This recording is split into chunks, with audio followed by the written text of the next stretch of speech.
Hello everyone, welcome back to my YouTube channel.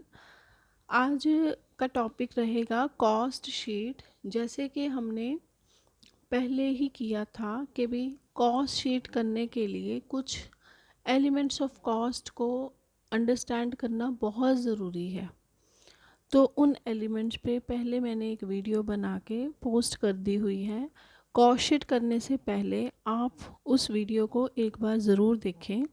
Cost sheet जो है cost accounting का एक इम्पॉर्टेंट पोर्शन होता है, क्योंकि कॉस्ट अकाउंटिंग एम करती है कि भी कॉस्ट असर्टनमेंट के ऊपर, ताकि कॉस्ट को कंट्रोल किया जा सके।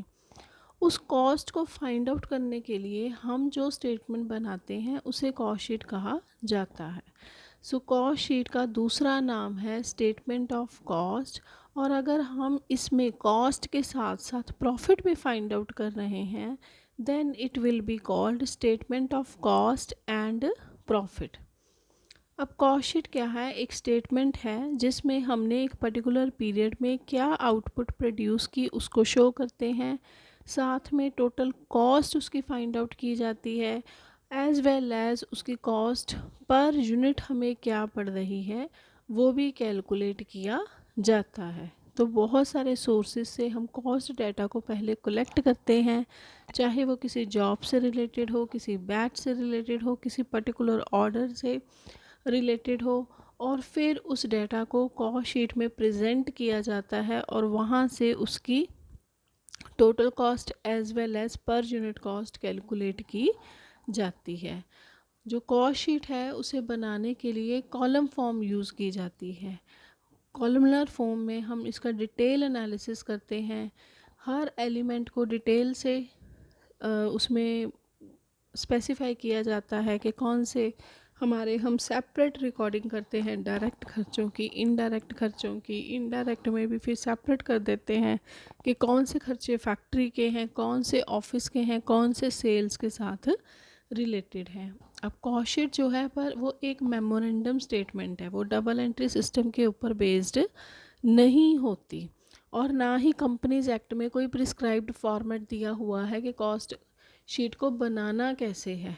तो इसे हम अपनी कन्वीनियंस के अकॉर्डिंग इसके कॉलम में थोड़ी बहुत चेंज कर सकते हैं, लेकिन जनरली कॉस्ट शीट में दो कॉलम बनते होते हैं, जिसमें एक में हम टोटल कॉस्ट का डाटा और दूसरे में पर यूनिट कॉस्ट का डाटा ही शो करते हैं।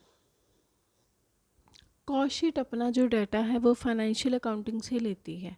अब जो फाइनेंशियल अकाउंटिंग होती है वो डबल एंट्री सिस्टम के ऊपर बेस्ड होती है, बट कॉस्ट शीट जो है वो डबल एंट्री सिस्टम के ऊपर बेस्ड नहीं होती। इसके कारण दोनों के रिजल्ट्स में जनरली डिफरेंस आ जाता है। जो प्रॉफिट फाइनेंशियल अकाउंटिंग द्वारा निकाले जाते हैं और जो कॉस्ट अकाउंटिंग शो करती है, जनरली उनमें डिफरेंस आ जाता है। तो उसको फिर रिकंसाइल करने के लिए हम एक और अलग से स्टेटमेंट बनाते हैं, that is called reconciliation statement, जिसके लिए हम बाद में फिर सेपरेटली एक चैप्टर करेंगे।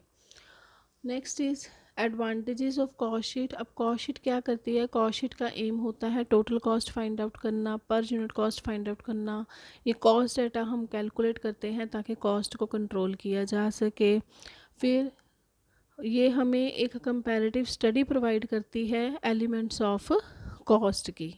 देन टेंडर बनाने में हेल्प करती है, प्रोडक्शन पॉलिसीज़ बनाने में हेल्प करती है, सेलिंग प्राइस फिक्स करने में हेल्प करती है, और साथ में ही कॉस्ट, क्योंकि हमारे पास पर यूनिट कॉस्ट का डाटा होएगा तो उसके अकॉर्डिंगली हम देख सकते हैं कि भी कहाँ पे हमें कॉस्ट फालतू पड़ रही है, कैसे उसको रिड्यूस किया जाए।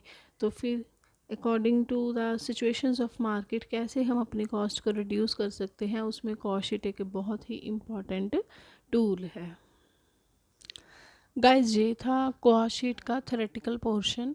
प्रैक्टिकल पोर्शन के लिए, उसके स्पेसिमेन के लिए मैंने नेक्स्ट वीडियो अलग से बनाई है। Thank you. Please like, share and subscribe.